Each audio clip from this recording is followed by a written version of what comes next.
analyze it in terms of the possible karmic connections.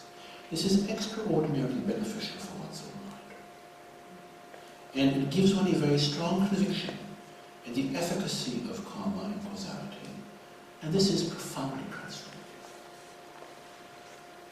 It is said that the sign of realization of karma and causality is that one becomes very fearful of one's own behavior.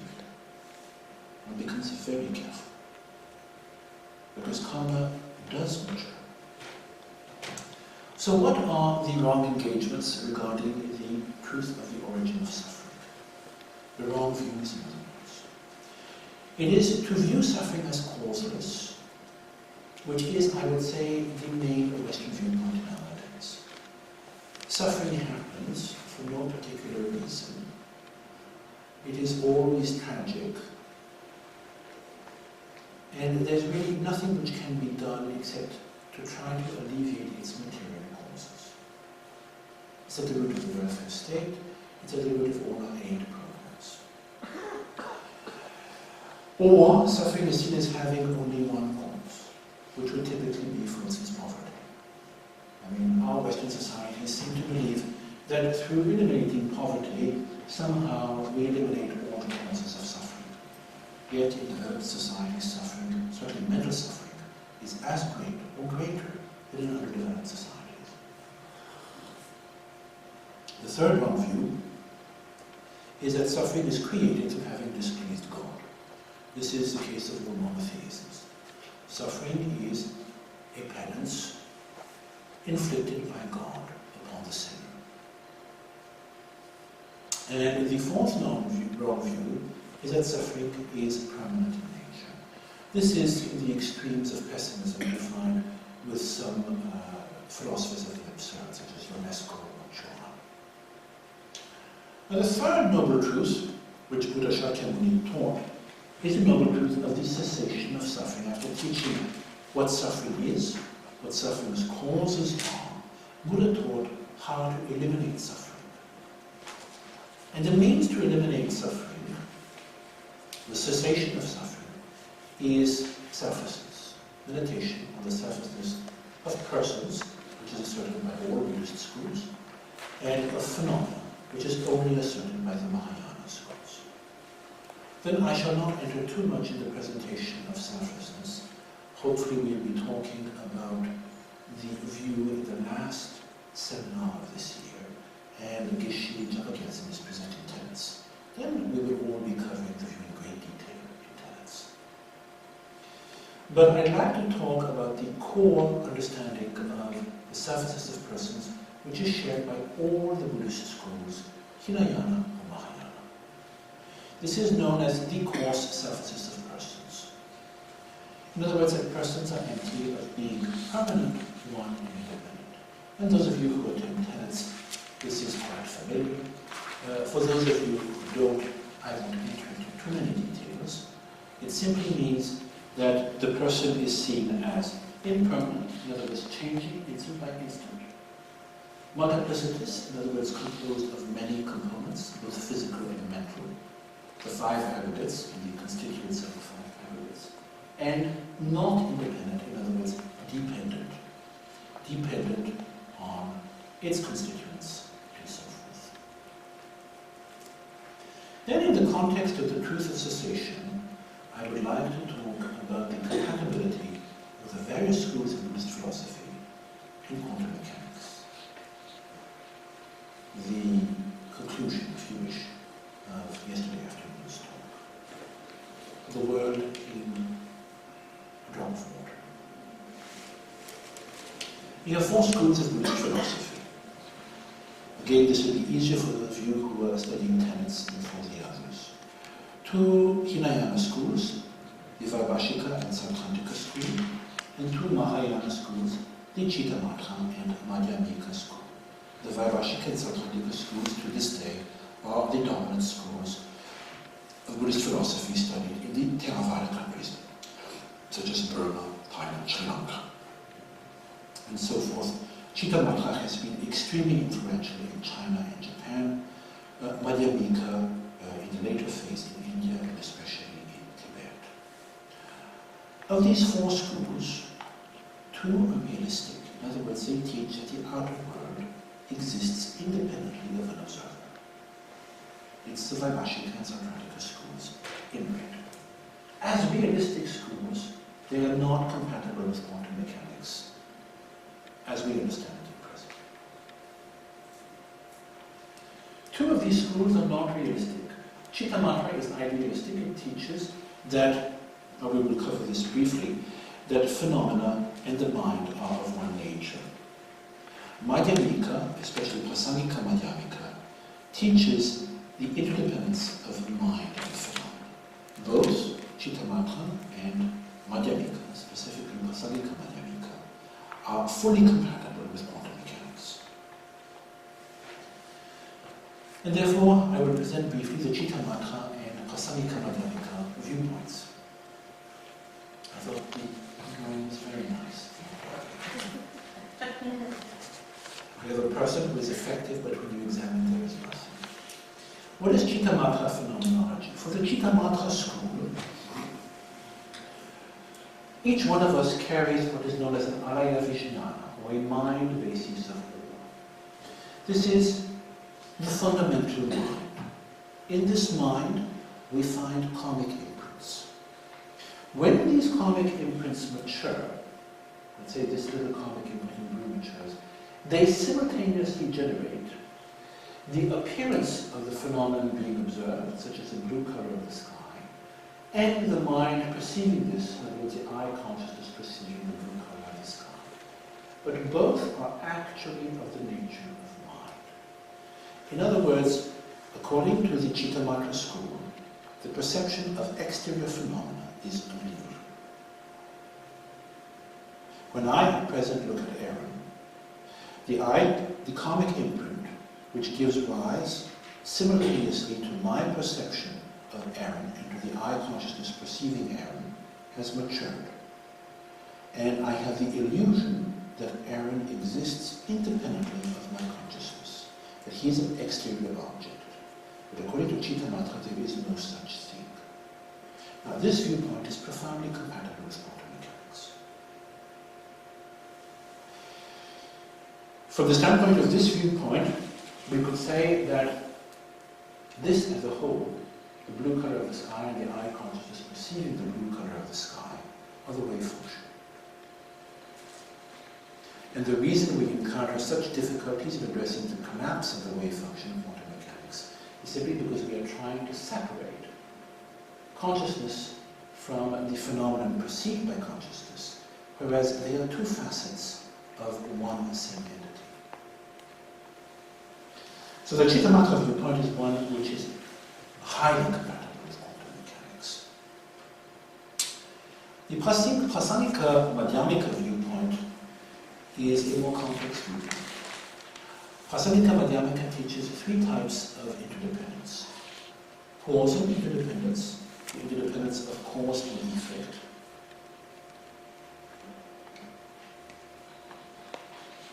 Componential interdependence, the interdependence of the part and the whole.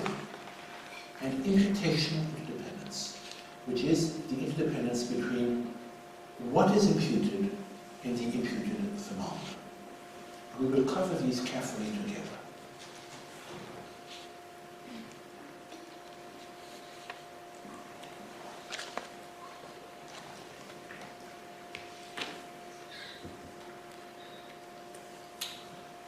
Regarding causal interdependence, all of the schools of Buddhist philosophy, Vaibhashika, Sautrantika, Chittamatra, and Madhyamika, teach that the effect depends on the cause, without exception. The effect could not have arisen without the cause. You cannot have a pine tree without a pine cone giving rise to the pine tree. Prasangika Madhyamika, in addition, teaches the dependence of the cause on the effect. Since if an effect did not exist, the basis for designating something as a cause would not exist either. So Prasangika Madhyamika considers that there is a two-way interdependence between cause and effect. Not only does the effect depend on the cause, but the cause as well depends on the effect. This is causational dependence according to Prasangika Madhyamika.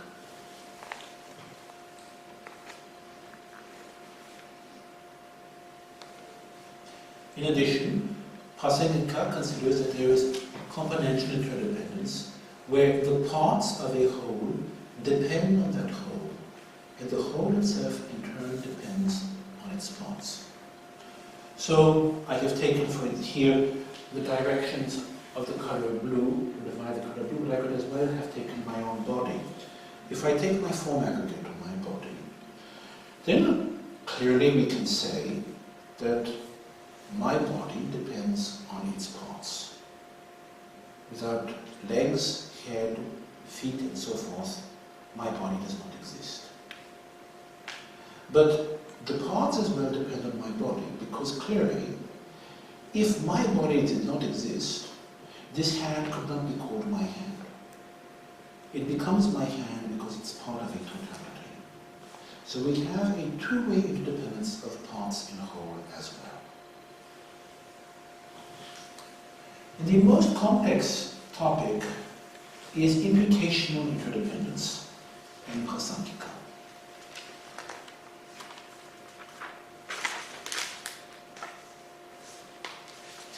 Imputation just means attributing. So let us imagine that we have the first instant of the blue color of the sky or any other phenomenon. It's a visual object.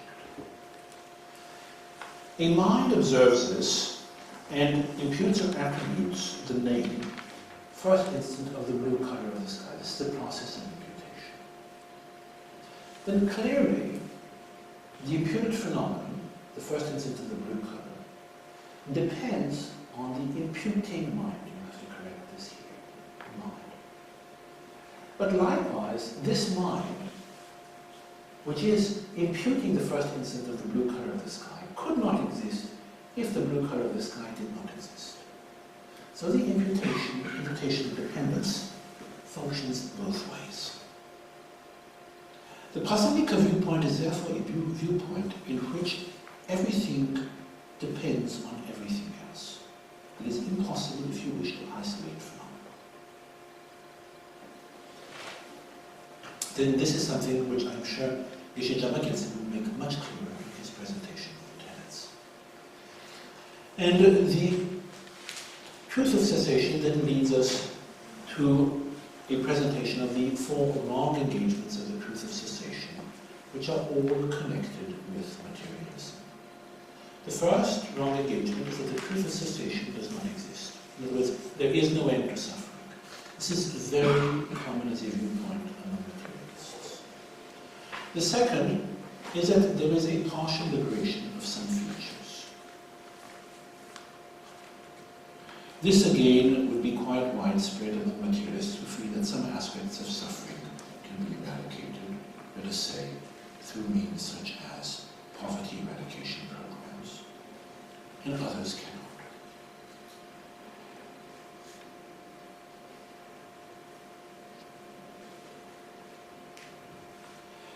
I will skip the third perhaps, but the fourth is quite striking and very problematical. It is that true liberation does not exist. In other words, that it is possible to attenuate suffering, but it is not possible to eradicate it completely. It is possible, let us say, through meditation, to lead a more peaceful life, but it is not possible through meditation to eliminate suffering at the root, so that it never, ever returns. It was the abandonment of suffering. Now, these are all materialist fallacies, and His Holiness the Dalai Lama has said many times that the most difficult point in understanding the Four Noble Truths is understanding the actual existence of the truth of cessation. This is a very difficult topic, because once one understands that the truth of cessation means the actual abandonment of suffering and its causes, which will never return ever again, whatever the conditions, it is a very challenging topic, and one really must examine carefully whether such a realization is possible. It is not the elimination of suffering through shamatha, where suffering becomes non-manifest for the duration of shamatha, and attenuated otherwise. It's not the elimination of desire through the application of an antidote whenever the desire arises. It is the permanent, endurable elimination of suffering so that whatever occurs later, suffering will never arise. It's a very powerful statement. And the fourth noble truth is the noble truth of the path. This is Ajahn Buddhadasa, one of China's greatest monks, remarkably close to the Mahayana. It is often said that in terms of view, he was very close to Chittamatra. And the path, from the standpoint of Mahayana, is threefold. One can follow the path of the hearers, or the shravakas, the path of the solitary realizers, or the path of the bodhisattvas, the Mahayana. The difference between the two is the motivation. Hearers and solitary realizers generate renunciation, the wish to be freed of psychic resistance. And in dependence on this, they enter either the path of the hearers or the path of the solitary realizers, and attain a liberation from psychic existence. Bodhisattvas generate bodhicitta, and in dependence on bodhicitta, enter the path of the bodhisattvas, the five paths, and eventually attain not liberation, but full enlightenment in conditions.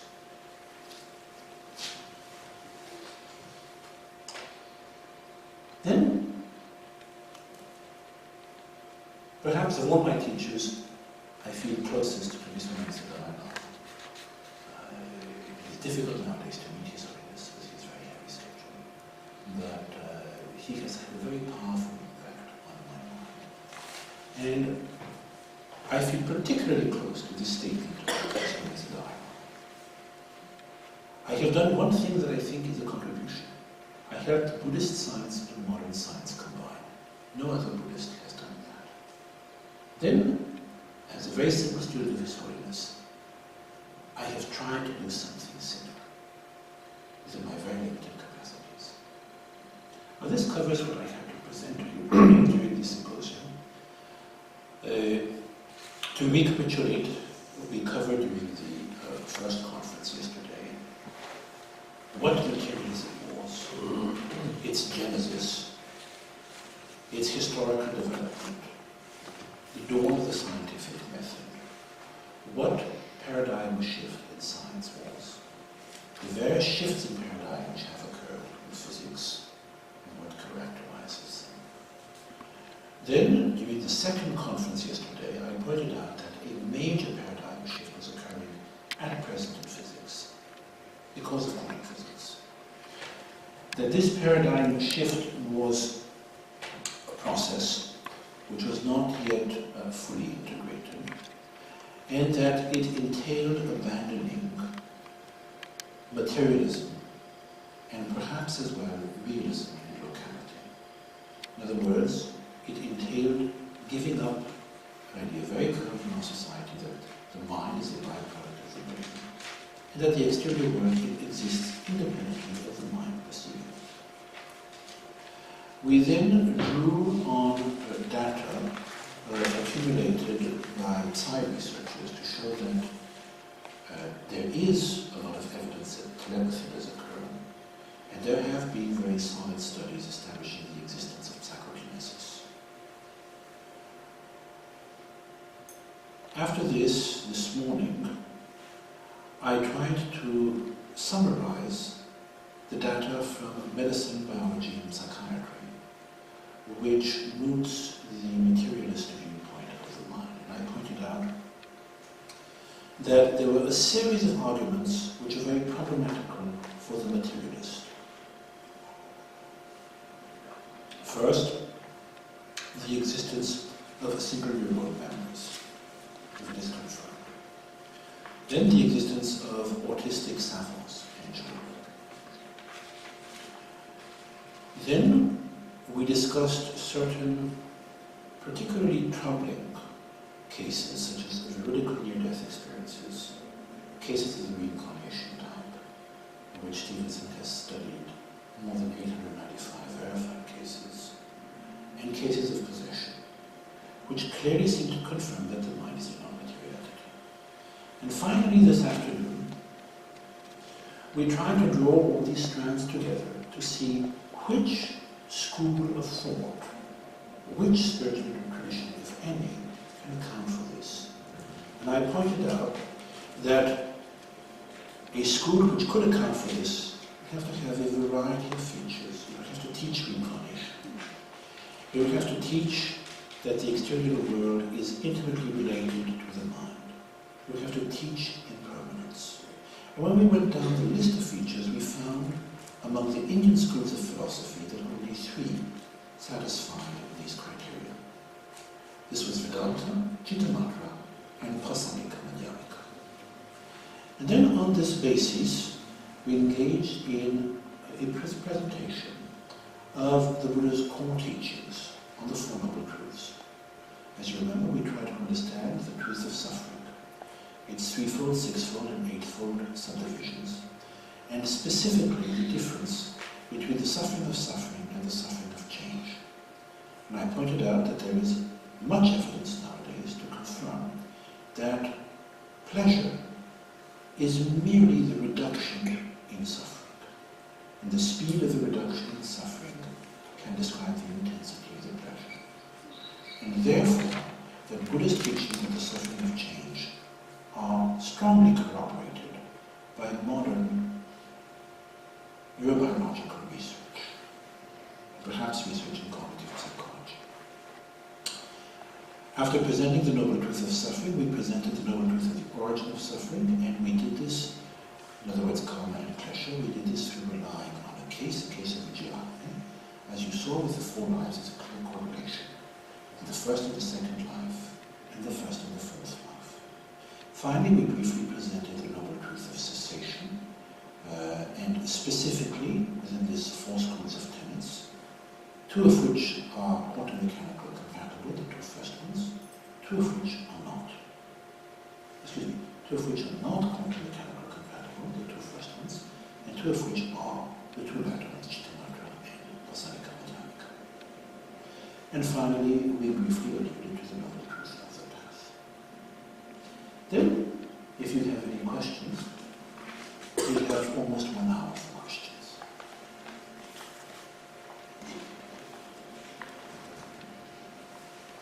If I may, first of all, a comment on the screen at present, followed by, I have a comment to make on the screen as it is at present, and then a question of you personally.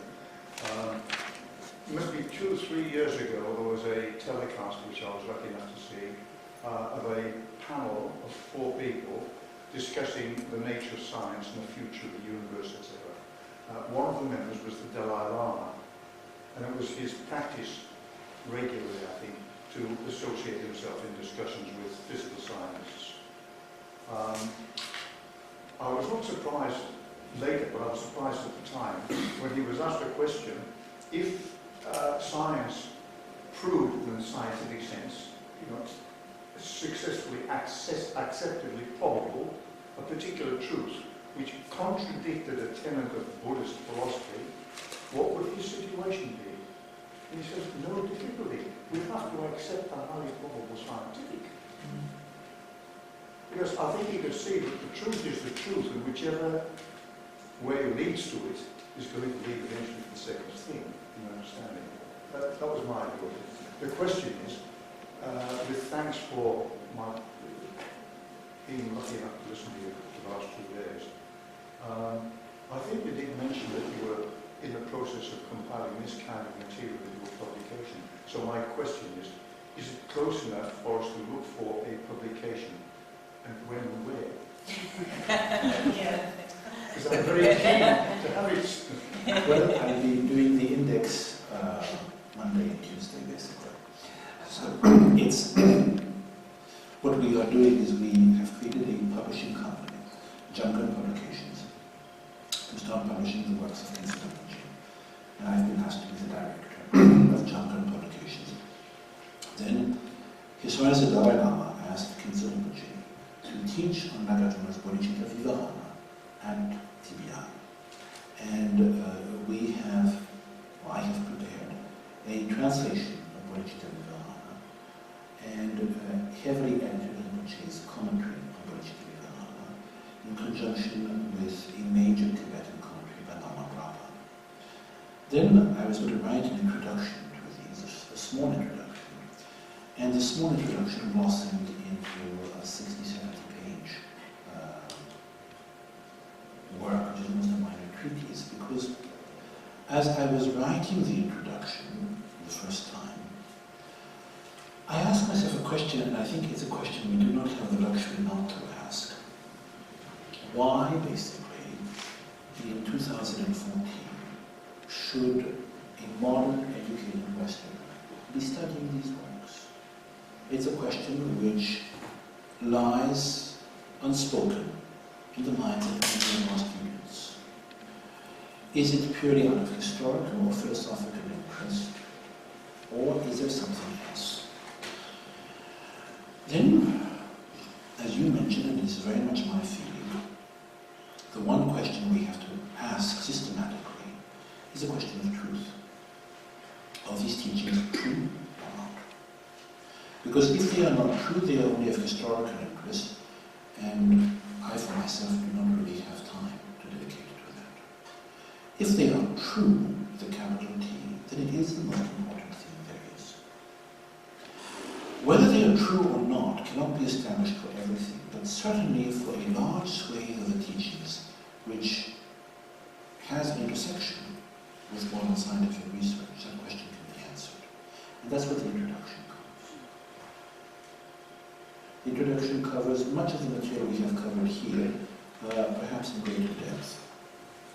The genesis of materialism in the West, the fallacies of materialism, the arguments which can be invoked against it, from physics and from medicine, biology, and psychiatry, and the compatibility of core Buddhist teachings with modern physics and the discovery of cases of the reincarnation type, and so forth. And then within this, the introduction also addresses the issue of which of the Buddhist schools of tenets are quantum mechanical, compatible, and which are not. And on this basis, at the end of that introduction, I felt I could say that not only do we have the right to study Nagarjuna's works in 2014, we have a duty to do so. These works are not only relevant, they are profoundly significant. Profoundly significant. And I would go further, I would say that in my opinion, they provide perhaps a road leading to a resolution of the conundrums quantum physicists have had to face, which seem to me to hinge largely on a mistaken dissociation of subject and object, of mind and observed phenomena, which is unavoidable. I mean, our mathematics is built on that. Our mathematics is entirely built on the premise that I am able to write equations and be separate from the equations I write. Then, at some point in the future, I would like to publish a book entirely on this topic, but I have to find the time to do so. And also, frankly, it's very awkward because I do feel that I am dabbling in areas which are not my specialty, which is very unfortunate. But nobody else seems to be able to want to do it, so there's little choice in the matter. It would be better to have the physicists handle the physics and the biologist handle the biology. And my training is in Buddhist philosophy for me to handle the philosophical side, the Buddhist side. But we are not able to get or to gain that sort of coordination, so we make do with whom we have. Do you have any other questions?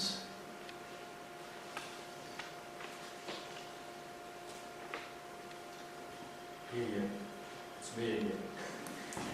Thank you very much for presenting the gold. I hope you don't mind if I rub it a bit. Sorry for presenting. I said thank you for presenting us with the gold. I hope you don't mind if I rub it a bit. With the POS, I think it's...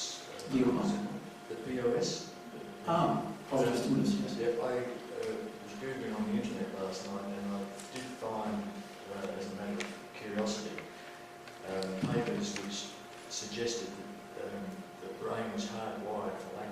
That is Chomsky's position. That's Chomsky's position. That's Chomsky's position. Right. As I mentioned, Chomsky considers that the brain is, as you say, hardwired for language. In other words, there's a universal language that is somehow imprinted in the brain, that this hardwiring is genetic.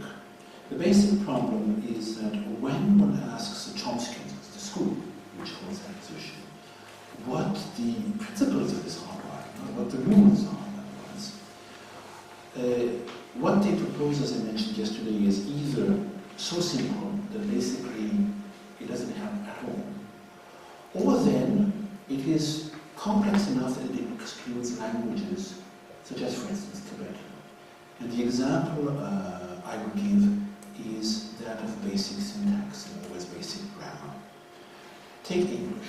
In English, typical syntax of an English sentence entails having a subject followed by a verb followed by an object. It's called an SVO language. Most, but by no means all, Western languages are SVO languages. French is an SVO language, German is an SVO language of the principal clause. Russian is not. In Russian, the verb can be anywhere you want, at the beginning, middle, or end of the sentence. In Tibetan, the verb must be at the end of the sentence. Tibetan is an SOV language. Then, if something as fundamental as a sequence of subject, verb, and object varies so much in languages all over the world, the question is, what content does a universal language have? It's not vocabulary we're talking about, right? It's linguistic structure. And if it has no content, then as I pointed out, how can a child learn to speak? Because there is a broad agreement that the amount of linguistic data the child receives from his mother during the first couple of years is simply insufficient for the child to be able to extrapolate the rules of language. But before the child goes to school, he speaks. Otherwise, when he goes to school, he couldn't even understand his professors and his teachers in kindergarten.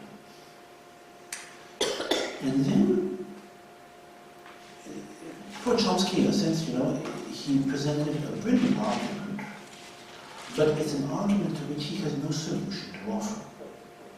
So there's been this sort of, I suppose, gentleman's agreement in linguistics not to talk about it too much, but researchers like Stromvold, and I mentioned this yesterday, analyzed the number of logical possibilities of auxiliary verbs, like to have, to be, and so forth, a child would have to face in English, which is a relatively simple language. And it was of the order, I think, of 10 power 22, if memory serves me, which is huge. And they found that the child does not receive enough information, linguistic information, to understand how to compose a correct sentence with an auxiliary verb. And yet, in the cases Stromvold examined, children never seem to make major mistakes. And this is a very strong argument in favor of the transmission of some type of linguistic structure from somewhere. In Chomsky's case, that it's genetic or that the brain is somehow hardwired for language, is really not accepted anymore by anybody, because if my brain is hardwired for Tibetan, it's not hardwired for English, I can guarantee that. And if it's hardwired for English, it's not hardwired for Chinese. I'm not an academic, and the brief reading I did suggested, and there are some recent papers on this, that they believe that part of the brain which deals with language is larger in humans than it is in primates, for instance, and also suggested that children learn in utero, and they were able to recognise words their mother spoke to them when they were born and suckling. Apparently, the amount of vigour an infant expresses on a mother's breast is a demonstration of its stimulus its brain's receiving. So, if its mother was bilingual, it could recognise any words from those two languages. But if it wasn't, it it's couldn't. not words we're talking about. You see, that's the key. We're not talking of vocabulary. Although even with vocabulary, because usually it's difficult. I can vouch for that from my own personal experience, because I tried to learn Tibetan from a Tibetan teacher who spoke no English when I was 19. And it was a really pretty much nightmarish experience. We were pointing at things or we weren't quite sure who we were pointing at. And I was quite well educated.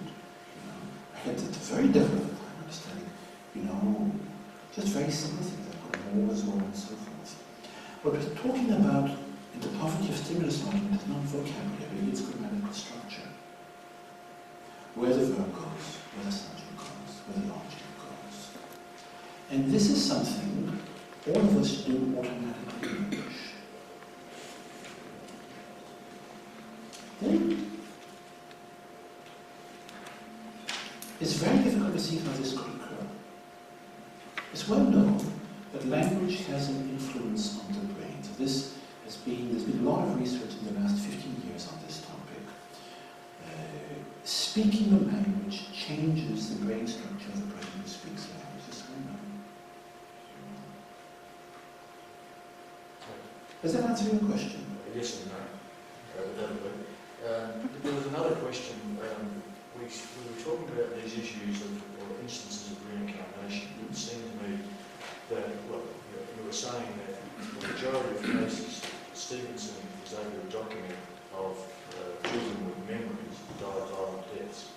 Yes. What is it about dying violently that seems to bring them straight back as a human rather than going somewhere else?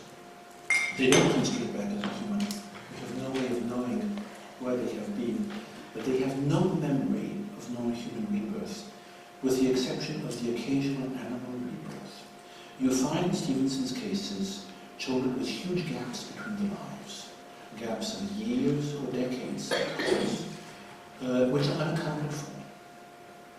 But the child has, generally speaking, no memory. When the child has a memory of an animal rebirth, it is typically the type of memory Vijayaragni had. In other words, it's a memory of one thing, flitting from tree to tree. Or another child who had a memory of a past life as an animal, just remembered being shot. Memories of higher realms are exceptional. When they happen, they're also very similar to Vijayaragni's memories. It's just a memory of fire. Now, there are two problems with this. The first is that Stevenson himself, and this is in 20 cases of the reincarnation type, acknowledges that he has not talked about animal memories in the cases he studied. He has a clear bias against animal memories. Probably just, in my opinion, because his research was already controversial enough, without bringing into the picture something which is even less acceptable to a Western audience. You do find cases of animal memories, so I had to chasten Stevenson's work for you. And I wish I knew which cases were kept symbolic in his files, but I don't. Now, why there are so few memories, and when they happen, they tend to be one event? In my opinion, it is simply because experiences in the higher realms, or experiences as animals, have nothing in common with human experiences. You have to translate mental experiences, right?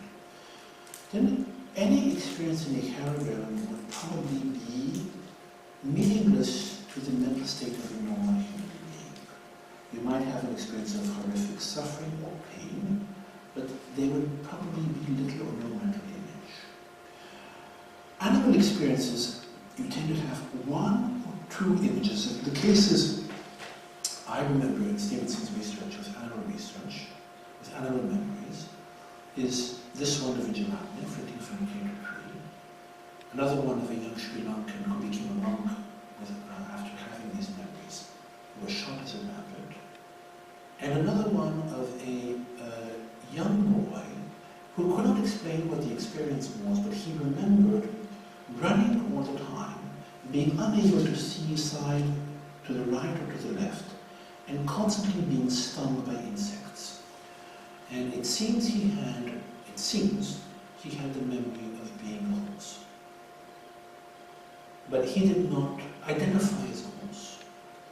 He just had a memory of suffering and of incapacity to look side by side. And he was Sri Lankan, and they used to use, with the interval in which this memory occurred, horse-drawn carts. So I hope that goes towards answering your question. That was a question I was going to ask about animal rebirth. Can I ask one? What's since you have the microphone, we can't say no, can we? You can say no, I'll give it someone else. But the next one is for someone else.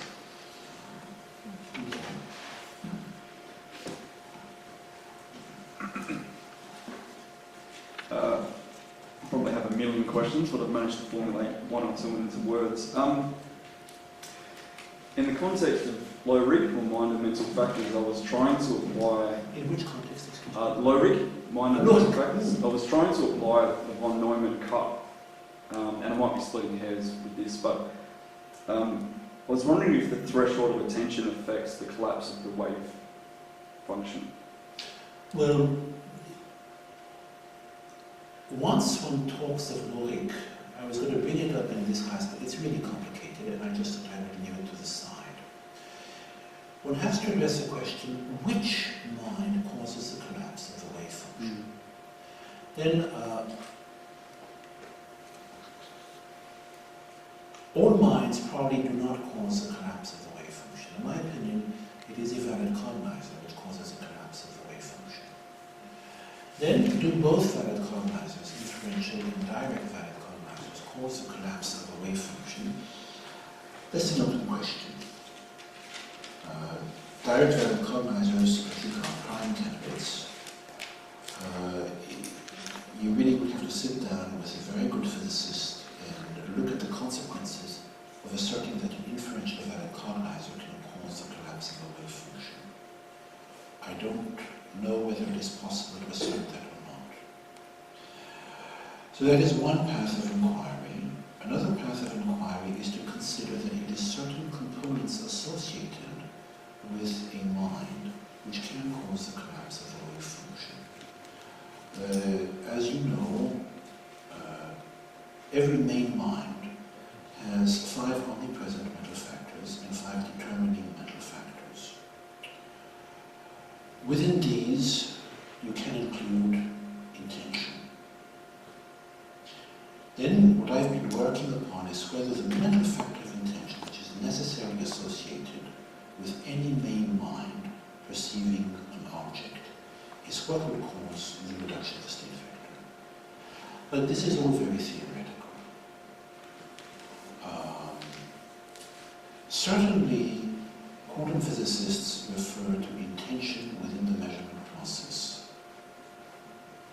They don't refer to consciousness qua consciousness. But you would really, for something like this, you would have to have some very good physicists and some good Buddhist philosophers assembled for a symposium. And we have never had the possibility for something like this. It's not something one can answer casually. Yes, any other questions?